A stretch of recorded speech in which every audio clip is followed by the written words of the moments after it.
গত ভিডিওতে আপনারা দেখেছেন যে আমরা বাংলাদেশে ল্যান্ড করে পরের দিন সকালবেলা গিয়েছিলাম শপিংয়ে। আর এই তো শপিং শেষ করে চলে এসেছি এখন এয়ারপোর্টে, কারণ আমরা এখন ফ্লাইট ধরে চলে যাচ্ছি একদম সোজা আমার শ্বশুরবাড়ি চিটাগং। আমার শার্ট ঠিক করো।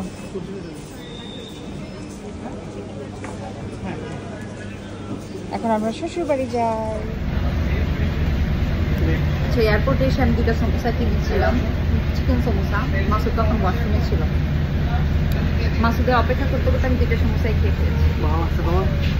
আমার মজা লাগছে, আমার তো বাংলাদেশের খানা মজা লাগে, বাট তোমারটা খেয়ে ফেলছি যে এখন আমার কেমন জানি আফসোস লাগতেছে। আমি তোমারটা খাবো, কিন্তু সারা জীবনই আমারটা খাও, বলো খাও না। হ্যাঁ, আজকে মনে হয় ফার্স্ট টাইম মাসুদের দেখে, আর মাসুদ ওয়াশরুমে ছিল। আর আই ওয়াজ সো হাংরি, কারণ আমরা সারাদিন শপিং করছি, কিছু খাই নাই, খাওয়ার সময় পাই নাই। এর মধ্যে আমাদের ফ্লাইটের সময় হয়ে গেছে, আমি কাপড় গুপুস করে খেয়ে ফেলছি।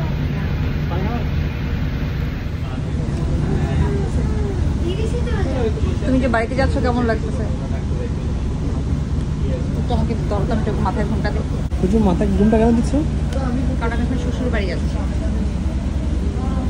একদম শান্ত শিষ্ট লেগ বিশিষ্ট ডিসেন্ট হয়ে যাচ্ছে। শ্বশুর বাড়ি গেলে মাথায় ঘুমটা দিতে হয়, তাই আমি ঘুমটা দিচ্ছি। That's nice.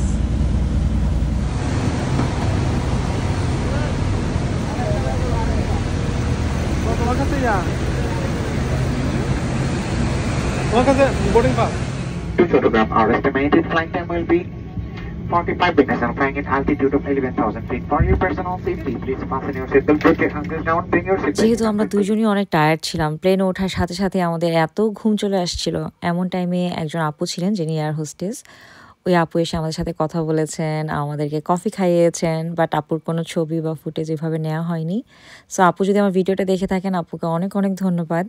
যখন আপনারা কেউ আমাদেরকে অ্যাকনলেজ করেন বা আপনারা এগিয়ে আসেন, আমাদেরকে ভালোবাসেন, আসলে এটা আমার জন্য অনেক বড় একটা ব্লেসিং মনে হয়, এবং এটা মোটেও আমি গ্র্যান্টেড হিসেবে নেই না। আই ফিল এক্সট্রিমলি প্রিভিলেজড আলহামদুলিল্লাহ। এয়ারপোর্টে পৌঁছেই দেখি যে আমার ননদ, আমার মেজো ভাসুর আর কি আমার মেজো ভাইয়া, ওনারা সবাই বাচ্চারা আমাদের জন্য রিসিভ করার জন্য অপেক্ষা করছিল। এবং আমরা প্রথমেই চলে গেলাম হচ্ছে পতেঙ্গাতে, কারণ পতেঙ্গা থেকে এয়ারপোর্টটা অনেক কাছে এবং পতেঙ্গাতেই হচ্ছে আমার ননদের শ্বশুর বাড়ি। সো আমি যেহেতু পতেঙ্গা সি বিচে একসাথে কখনো যাওয়া হয়নি, সো আমরা চলে গেলাম বিচের পাড়ে এবং ওখানে গিয়ে আমরা পেঁয়াজও খেলাম, অনেক মজা করলাম, শপিং করলাম, খুবই ভালো লেগেছে। এটা কি মাছ? এটা কোরাল না?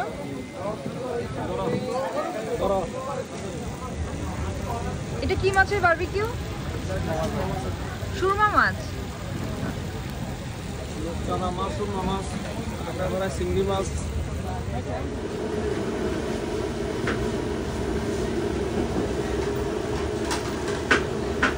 এই সেই বিখ্যাত পেঁয়াজু নাকি? হ্যাঁ, আমি চট্টগ্রামের বউ হয়ে এত বছর পরে খাচ্ছি। না লাস্ট টাইম আসছিলাম তো। আমি আসি নাই, আমাকে নিয়ে কবে আসছি? দেখছো, নিজে নিজে খেয়ে আমাকে বলে কি আমাকে নিয়ে খাইছে।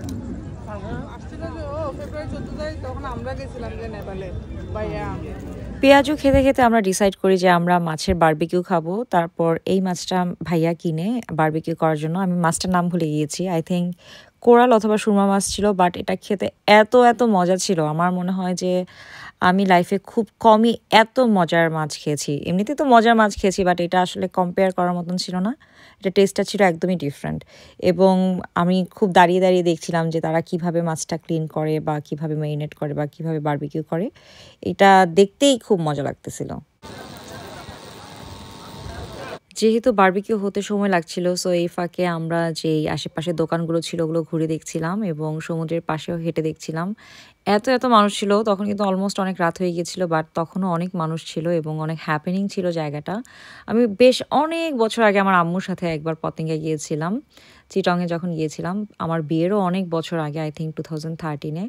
সো আমার পতেঙ্গা গিয়ে আমার ওই স্মৃতিটা মনে পড়ে যাচ্ছিল যে আমি আমার আম্মুর সাথে পতেঙ্গা গিয়েছিলাম। আর এই তো চলে আসলাম দোকানগুলোতে। আমার এই ছোট ছোট দোকানগুলো ঘুরে দেখতে, জিনিসপত্র কিনতে খুবই মজা লাগে। একদম ছোটোবেলায় যখন আম্মুর সাথে মেলায় যেতাম, ওরকম স্টোরি আমার মনে পড়ে যায়।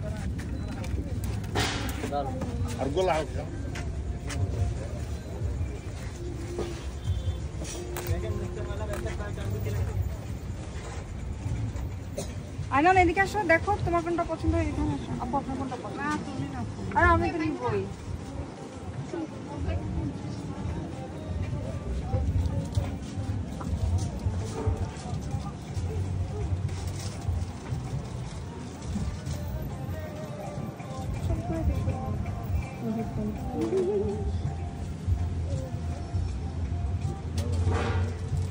মাসুদ তুমি পছন্দ করো। ফ্যামিলি বেটে নিয়ে সবাই একসাথে।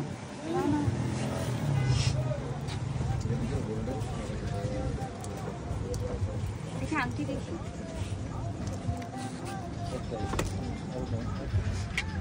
কোনটা? এই এক বক্সটা বের করুন। সেটাই তো বললাম কোন বক্স।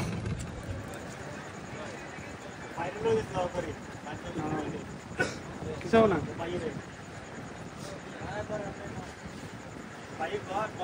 দেখি কিছু মিশছে? কিছু নেই না, তার মানে অরিজিনাল। এদিকে বারবিকিউ হতেও দেরি লাগছিল, আমরা দোকানে ঘুরে ঘুরে দেখছিলাম। আর অন্যদিকে ভাবি বারবার ফোন করছিল, বিকজ ভাবি বাসায় অনেক অনেক রান্নাবান্না করেছিল আমাদের জন্য, ডিনারের জন্য। সো আমরা বারবিকিউটা প্যাক করে জাস্ট চলে গেলাম বাসায়। আর এই দেখেন আমাদের মেঝো ভাবি কত কিছু রান্না করেছে, প্রতিটা খাবার এত এত এত মজা ছিল। মাশাল্লাহ ভাবি এত গুণী। আল্লাহ ভাবিকে অনেক অনেক দীর্ঘায়ু দান করুক, অনেক অনেক সুখে রাখুক, অনেক অনেক ভালো রাখুক, দোয়া করি মন থেকে। এই তো দেখতেই পাচ্ছেন আমার ভাসুরের বাসায় চলে এসেছি, এটা হচ্ছে চিটংয়ে। আমরা পতেঙ্গা থেকে সোজা চলে গিয়েছিলাম আমার মেঝো ভাসুরের বাসায়। আর দেখেন আমার ভাসুরের ওয়াইফ আর কি মেঝো ভাবি কত কিছু আয়োজন করেছে। সো চিটংয়ে গেলে আসলে আমি অনেক ভালো সুন্দর একটা বউ আদর পাই, আমার এটা খুবই ভালো লাগে। আর যতবার যাই আমার কাছে মনে হয় আমি এখনও নতুন বউই আছি।